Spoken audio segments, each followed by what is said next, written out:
બનાસકાંઠા જિલ્લાના સરહદી તાલુકાઓમાં ભારે વરસાદે તારાજી સર્જી છે।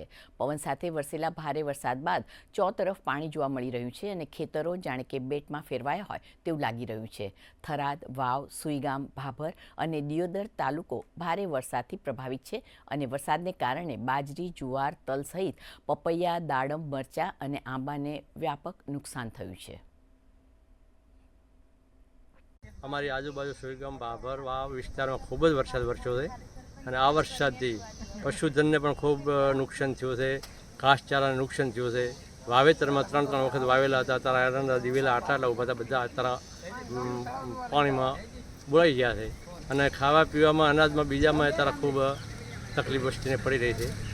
તો સરકારને નિવેદન છે કે પૂરતી સહાય કરે એવી અપેક્ષા સરકાર પાસે છે। અમારા ગામમાં છેલ્લા 3 દિવસથી સતત વરસાદ પડી રહ્યો છે અને જે નીચાણવાળા વિસ્તારના લોકો હતા એમને ગામતળની અંદર ખસેડી દીધા છે અને એમને ખૂબ જ તકલીફ પડી રહી છે અને મોટા ભાગે ખેતીમાં 100% નુકસાન જેવું દેખાઈ રહ્યું છે।